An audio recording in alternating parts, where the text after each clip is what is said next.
31 मीरदाद। महाराजश्री कई बार अपनी बातचीत में मीरदाद की पुस्तक की भी चर्चा किया करते थे। यह पुस्तक लेबनान निवासी एक ईसाई अरब ने सर्वप्रथम अंग्रेजी भाषा में लिखी थी, जिसका बाद में अरबी तथा संसार की अनेक भाषाओं में अनुवाद भी प्रकाशित हुआ। अब तो राधा स्वामी सत्संग व्यास, पंजाब ने इसका हिंदी तथा पंजाबी अनुवाद भी प्रकाशित कर दिया है। यह याद नहीं कि यह पुस्तक महाराजश्री के पास कैसे आई, किंतु वह इससे प्रभावित अवश्य थे। पुस्तक के लेखक का नाम नईमी है, जिनका जन्म 1889 में तथा मृत्यु 1988 में हुई। उनकी शिक्षा लेबनान, रूस तथा अमेरिका में हुई। उन्होंने कई पुस्तकें लिखी, किंतु मीरदाद की पुस्तक उनकी सर्वश्रेष्ठ कृति मानी जाती है। पौराणिक कथाओं के अनुसार प्रलय के समय प्रभु के आदेशानुसार कुछ लोग एक नाव में सवार हो गए। सारी पृथ्वी जलमग्न हो गई। कई दिनों तक नाव समुद्र जल में हिचकोले खाती रही। समुद्र के शांत हो जाने पर तथा जलस्तर उतर जाने पर नाव किनारे लगी। जनसंख्या वृद्धि का क्रम फिर आरंभ हुआ। यह कथा थोड़े बहुत अंतर से सभी संप्रदायों में वर्णित है।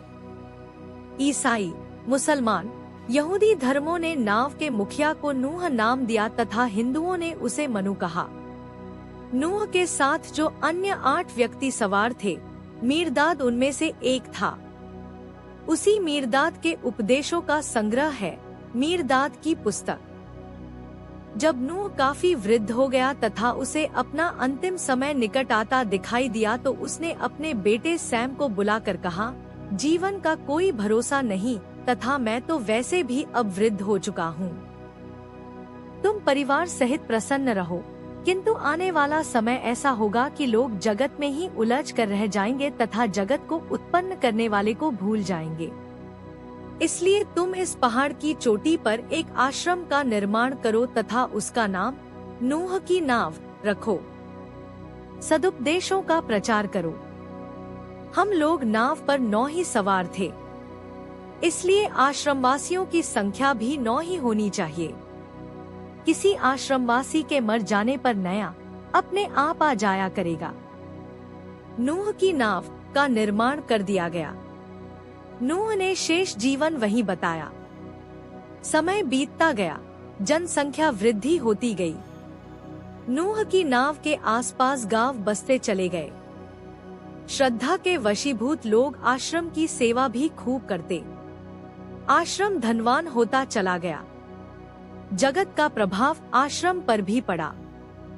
सुख सुविधा के साधन जुट गए। ऐश्वर्य वैभव का बोलबाला हो गया। अभिमान, क्रोध, लोभ ने घर कर लिया। एक बार एक आश्रमवासी मर गया तो नया व्यक्ति उसका स्थान लेने आया। फटे कपड़े, उलझे बाल, शरीर से बदबू, खुले पांव।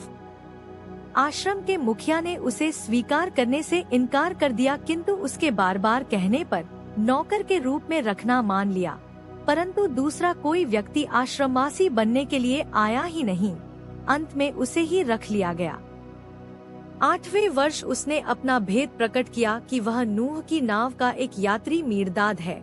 तब सभी आश्रमवासियों में उसे गुरु का स्थान प्राप्त हो गया। आश्रम का मुखिया उससे जलता था। मीरदाद ने आश्रम की सारी संपत्ति बांट दी। मुखिया को कहा कि लोभ तथा आसक्ति के कारण तुम्हारी आत्मा 150 वर्षों तक आश्रम के खंडहरों में भटकती रहेगी।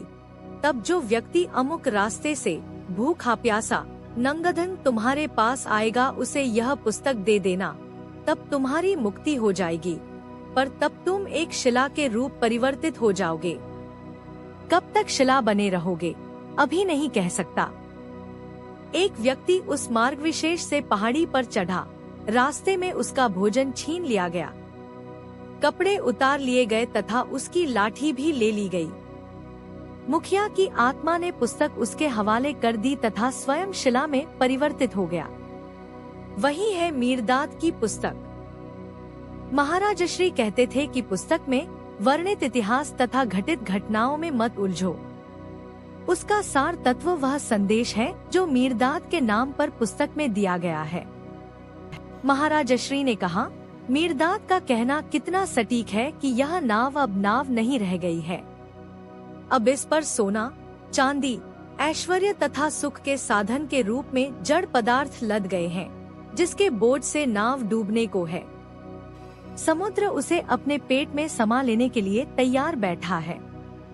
जो नाव नूह के समय त्याग, वैराग्य, उदारता, सहनशीलता का आश्रम थी, अब स्वार्थ, अभिमान, क्रोध तथा प्रतिशोध का घर बन गई है, उसको नाव, आश्रम कहेंगे क्या? क्या यह नाव किसी को परले पार ले जाने में समर्थ है? फिर अपने साथियों से मीरदाद आगे कहता है, तुमने नाव को चाहे कितना भी सोने चांदी से भर दिया हो, इसका साम्राज्य भी बढ़ा लिया हो, भक्त मंडल कितना भी बड़ा कर लिया हो, किंतु यह नाव अब डूबने को है। यह भव्य भवन शीघ्र ही खंडहर बनने जा रहे हैं। यह इतिहास की पुस्तकों में ही रह जाने वाला है। केवल किंवदंतियां ही शेष रह जाएंगी। इस नाव की आत्मा मर चुकी है। इसमें से त्याग, तपस्या, प्रेम तथा अध्यात्म का लोप हो चुका है। मीरदाद यह भी कहता है कि जो बना सकता है उसे तोड़ देने में क्षण भर की भी देर नहीं लगती। जो ऊपर उठा सकता है वह गिरा भी सकता है, अपितु किसी को वह उठाता ही गिराने के लिए है। वह अपने अंतर में अपने जैसे कईयों को पैदा कर सकता है तथा जब चाहे अपने में समा भी लेता है। उसकी रचना न्यारी है। तुम्हारा अहम तुम्हारी चेतना का विस्तार मात्र है। तुम्हारे अहम के अनुरूप ही तुम्हारा जगत विस्तार पाता जाता है। यदि तुम चेतना के एकत्व में स्थित हो तो जगत में भी सर्वत्र एकत्व के ही दर्शन करोगे। यदि तुम्हारे अंतर की चेतना में अनेकत्व समाया है तो बाहर भी सर्वत्र अनेकत्व ही दिखाई देगा। जैसा तुम्हारा अहम होगा वैसा ही जगत का रूप भी अनुभूत होगा। यह जीवन अहम पर ही टिका हुआ है, अहम का ही विस्तार है, यह जीवन अहम ही है। यदि तुम्हारा अहम भिन्न सत्ता के भाव का त्याग कर दे तो तुम ही समष्टि चेतना हो। उपनिषद विचार प्रणाली के कितने समीप है यह उद्गार। ऐसा प्रतीत होता है मानो किसी प्राचीन ऋषि की वाणी हो, किंतु हजारों वर्ष पूर्व गूंजी। यह एक अरब दार्शनिक की आवाज है। लगता है किसी समय एक ही विचारधारा सारे विश्व में व्याप्त थी। मीरदाद कहता है कि मनुष्य मन की बात कितनी जल्दी मान लेता है, कितनी जल्दी इंद्रियों के बहकावे में आ जाता है, जबकि वह जानता है कि मन धोखेबाज है, इंद्रियां विषयों के छलावे में हैं, फिर भी उन पर कितनी सहजता से विश्वास कर लेता है। यह उसकी मूर्खता नहीं तो और क्या है। कहाँ चला जाता है उसका विवेक? मनुष्य इस बात से भली भांति परिचित है कि जगत में उसे जो कुछ भी दिखाई देता है सब मदारी का खेल है।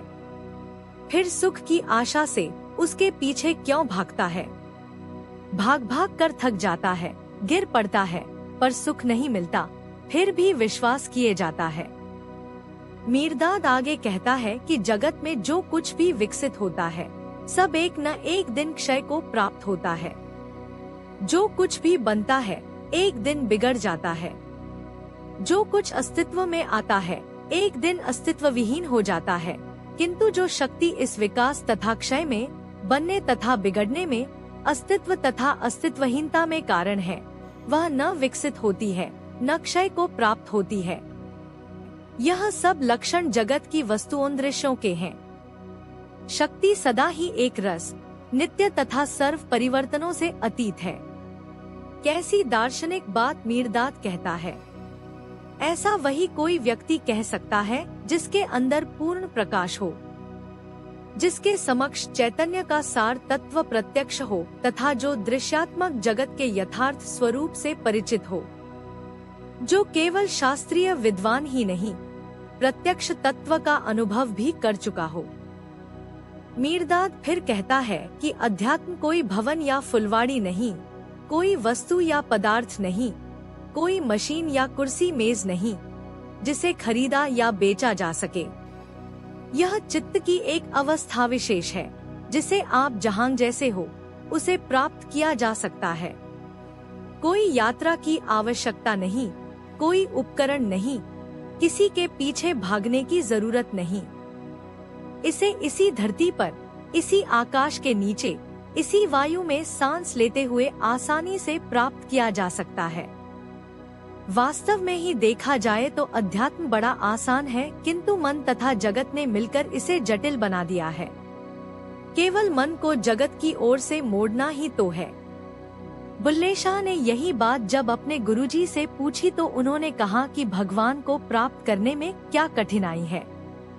मन को जगत से हटाना तथा भगवान में लगाना ही तो है। पर जीव इतना अशक्त हो चुका है कि उसके लिए यह सरल काम कर पाना भी कठिन हो रहा है। इससे अधिक दयनीय स्थिति मनुष्य की और क्या हो सकती है। दूसरे दिन मैंने इसी बात को आरंभ करते हुए कहा, क्या आगाशा की तरह कभी आप मीरदाद से भी मिले हैं? महाराज श्री बोले, मीरदाद नूह के साथियों में से एक थे। आगाशा तो एक पवित्रात्मा है, किंतु ऐसा प्रतीत होता है कि मीरदाद की कभी मृत्यु नहीं हुई। उसे किसी से संपर्क साधने के लिए किसी माध्यम की आवश्यकता नहीं। वह जब चाहे प्रकट हो सकता है, उसे छुआ जा सकता है तथा सामान्य व्यक्तियों की भांति उसे काम करते देखा जा सकता है। वह नूह के समय में था तथा नूह के पश्चात युगों बीत जाने पर भी नूह की नाव नामक आश्रम में, आश्रम के मुखिया शमदाम के साथ भी वह एक सामान्य आश्रमवासी की तरह खाता, सोता तथा चलता दिखाई देता था। जब भी कोई चाहे उससे मिल सकता था। इसका अर्थ यह है कि मीरदाद केवल आत्मा नहीं, शरीरधारी आत्मा है, जिसे अदृश्य हो जाने की शक्ति प्राप्त है, जैसे कि वह नूह तथा शमदाम के बीच की शताब्दियों तक रहा।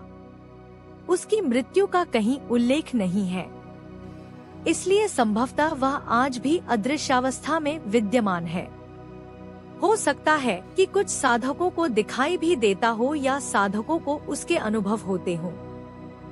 मुझे अभी तक किसी ने मीरदाद के रूप में अपना परिचय नहीं दिया। इससे आगाशा की स्थिति भिन्न है, जो 7000 वर्ष पूर्व मिस्र देश में वर्तमान था, किंतु आज भी किसी न किसी माध्यम से जीवों के कल्याण के पवित्र कार्य में लगा हुआ है। वह शरीरधारी नहीं है। इस जन संपर्क के लिए उसे अन्य किसी शरीर का सहारा लेना पड़ता है, किंतु किसी उच्च साधक से वह बिना किसी माध्यम के भी संपर्क स्थापित कर सकता है। जैसे उसका तथा मेरा संपर्क बिना किसी माध्यम के ही होता है, परंतु ऐसा सूक्ष्म स्तर पर ही हो पाता है। जो साधक इतने सूक्ष्म स्तर तक जा सकते हैं, उन्हीं के साथ आगाशा का संपर्क संभव है। भगवान की माया बड़ी विचित्र है।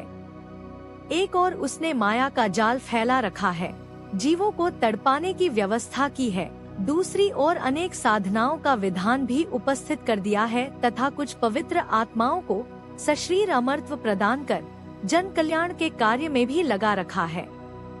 ऐसे ही एक उदाहरण हनुमान जी हैं, जो शरीर होते हुए भी अदृश्य रहते हैं तथा जहां उचित समझते हैं प्रकट हो जाते हैं। संभवतया हनुमान जी के मंदिरों की भारत में संख्या रामचंद्र जी के मंदिरों से भी अधिक है। ऐसा प्रतीत होता है कि मीरदाद भी ऐसे शरीरधारी किंतु अदृश्य अमृतत्व प्राप्त पुण्यात्मा है, जो साधकों भक्तों के कल्याण के लिए सचेष्ट है। अब रही बात मीरदाद से मिलने की, तो ऐसा प्रश्न न अभी तक किसी ने पूछा है, न ही मैंने किसी को कुछ कहा है। साधन के अनुभवों को गुप्त रखने का विधान तो है ही, क्योंकि एक तो इन्हें प्रकट कर देने पर अभिमान उभर आने की संभावना है तथा दूसरे लोग अनावश्यक टिप्पणियां आरंभ कर देते हैं। वैसे तो संसार भर में अदृश्य आत्माएं घूमती हैं, कई स्थानों पर वह स्थायी निवास भी बना लेती हैं, किंतु कुछ क्षेत्रों में उनका आवागमन तथा स्थायी निवास अधिक है। मध्य प्रदेश का मालवा क्षेत्र ऐसी जगहों में से एक है। यहाँ स्थायी निवास करने वाले तथा इसी क्षेत्र में भ्रमणशील अदृश्य महापुरुषों की अधिकता है। कुछ लोगों को उनकी उपस्थिति का भान होने पर भूतात्मा की भ्रांति हो जाती है। वह भूत तथा अदृश्य देहधारी पुण्यात्मा के अंतर को नहीं समझ सकते। इन पुण्यात्माओं का जन कल्याण कार्य प्रायः प्रातः समय होता है, जब अधिकांश साधक अपनी साधना में लगे होते हैं। कुछ पुण्यात्माएं एक स्थान पर साधनारत रहकर आध्यात्मिक तरंगे प्रसारित करती हैं। कुछ जब कोई साधना में होता है तो आशीर्वाद देकर आगे बढ़ जाती हैं। यदि कोई उस समय निद्रा का आनंद ले रहा हो तो वह आशीर्वाद से वंचित रह जाता है। कुछ पुण्यात्माएं साधक को केवल उपस्थिति की प्रतीति करवाती हैं तथा अपनी बात साधक के हृदय में प्रस्फुटित कर देती हैं। कुछ दिखाई तो नहीं देती, किंतु उनकी आवाज अवश्य सुनाई पड़ती है। तो कुछ सशरीर प्रकट होकर साधक से बात करती हैं। हमें भी साधन में सभी प्रकार की अनुभूतियां हुई। पुण्यात्माओं की उपस्थिति से लेकर प्रत्यक्ष दर्शन तक। कुछ पुण्यात्माओं ने अपना परिचय दिया तो कुछ ने परिचय देने से इनकार कर दिया। कारण वही जाने, किंतु बात प्रायः सभी हिंदी में करते हैं। संभवतः वे संसार की प्रत्येक भाषा जानते हैं तथा साधक की ही भाषा में उससे बात करते हैं। संभव है कभी मीरदाद के भी दर्शन हुए हो, किंतु अपना परिचय नहीं दिया हो। कई देशों की वेशभूषाओं में पुण्यात्माओं के दर्शन हुए। मीरदाद की चिंतन शैली का हमारे ऊपर बहुत प्रभाव है। एक बार एक पुण्यात्मा के बात करने के ढंग से ऐसा अवश्य लगा था कि यह मीरदाद है, किंतु निश्चित कुछ नहीं कहा जा सकता। प्रश्न, कुछ ने तो आपको अपना परिचय भी दिया होगा? उत्तर, हाँ, एक महर्षि गालव ने अपना परिचय दिया तथा अश्वत्थामा ने भी। अश्वत्थामा की पहचान तो उनका घाव भी दे रहा था। तुम्हें हमारा यह आदेश है कि यह बातें हमारे जीवन काल में किसी को नहीं बताना। प्रश्न, यह भी संभव हो सकता है कि साधक किसी की भावना करता रहे तथा कालांतर में भावना साकार होकर सम्मुख आ जाए तथा उसे अदृश्य महापुरुष समझ ले? उत्तर, यह भी संभव है, किंतु हमारे उदाहरण में ऐसा नहीं है। देवताओं के दर्शन की हम बात नहीं करते, क्योंकि उनकी भावना करने की साधना करते रहे हैं। इसलिए संभव है कि भावना ही साकार हो उठती हो, किंतु अदृश्य महापुरुषों के दर्शन केवल साधन समय ही नहीं, इतर समय में भी हो जाते हैं। जब हम लोगों से बात कर रहे होते हैं तो कोई अदृश्य महापुरुष कई बार प्रकट होकर हमसे बात करने लगता है, तब हम थोड़ी देर के लिए चुप होकर उसे सुनने लगते हैं। तब लोग समझते हैं कि कुछ याद कर रहे हैं या सोच रहे हैं, किंतु हम किसी अदृश्य आत्मा की बात सुनने में लगे होते हैं। प्रश्न, आगाशा से आपकी मुलाकात किस रूप में होती है? उत्तर, आगाशा एक परछाई के रूप में प्रकट होते हैं तथा अंग्रेजी में बात करते हैं। 7000 वर्ष पूर्व उनके समय मिस्र की भाषा पता नहीं क्या थी, किंतु अभी तो वह अंग्रेजी ही बोलते हैं। प्रश्न, और मीरदाद? उत्तर, वह तो मैंने तुम्हें कहा न कि उनका दिखाई देना निश्चित नहीं है। प्रश्न, क्या इन दर्शनों से आपको कुछ आध्यात्मिक लाभ हुआ? उत्तर, निश्चय ही। कुछ तो मौखिक रूप से मेरी शंकाओं का समाधान करते हैं, तो कुछ अंतर में विचित्र प्रकार की अनुभूतियों का कारण बनते हैं। महर्षि गालव ने मुझे साधन में साथ बिठा लिया था, जिसमें शक्ति के सूक्ष्म स्पंदन के अतिरिक्त कुछ भी अनुभव नहीं होता था। मेरा अहम भी उसमें विलीन हो गया। प्रश्न, फिर यह मैं दोबारा कैसे खड़ा हो गया? उत्तर, यह औपचारिकता है। बात करने के लिए कुछ शब्दों का सहारा लेना ही पड़ता है। प्रश्न, क्या उसी समय आपको शक्ति का स्पंदन अनुभव हुआ? उत्तर, अब भी हो रहा है। जगत एक खेल सा दिखाई दे रहा है। कण कण में शक्ति का आंदोलन ही दिखाई देता है। तुम जो बोल रहे हो, इसमें भी शक्ति ही क्रियाशील अनुभव हो रही है। प्रश्न, क्या गुरु शक्ति कुछ नहीं करती जो इन अदृश्य महापुरुषों की कृपा की आवश्यकता पड़ी? उत्तर, यह गुरु शक्ति की ही कृपा है जो इन महात्माओं के माध्यम से प्रकट होती है। यदि गुरु कृपा नहीं होती तो महात्मा भी प्रकट नहीं होते। प्रश्न, क्या सभी साधकों को अदृश्य महापुरुषों का कृपा लाभ होता है? उत्तर, नहीं। सभी साधकों की साधना का सीमा स्तर यहाँ तक पहुँचता ही नहीं। जब साधक साधन की चढ़ाई चढ़ता जाता है तथा साधन कठिन से कठिनतर होता जाता है, अदृश्य महापुरुष ऊपर से साधक को संघर्ष करते देखते हैं तो थोड़ा नीचे उतरकर सहायता के लिए आ जाते हैं।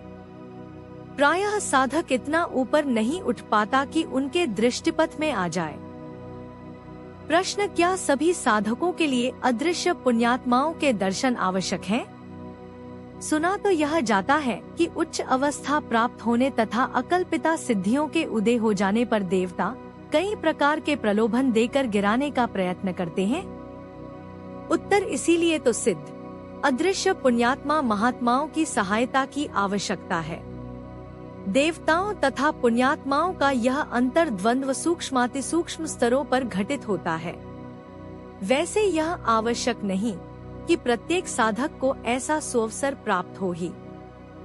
यह सारी बातें सुनकर मुझे ऐसा लगा कि मैं तो अभी मरुस्थल में भटके एक राही के समान हूँ, जो अभी भी मार्ग खोजता फिर रहा है। जगत की स्थूल वासनाओं के रेत के कण आँखों में पड़ रहे हैं, विषयों तथा सुखों की प्यास गला सुखा रही है तथा भटकन की थकावट से शरीर दर्द कर रहा है। श्री गुरु चरण कृपा से अब आकर आशा की धुंधली सी एक किरण दिखाई दी है, किंतु दृष्टि विकार से वह भी स्पष्ट नहीं दिख रही। गुरुदेव ही कृपा करें।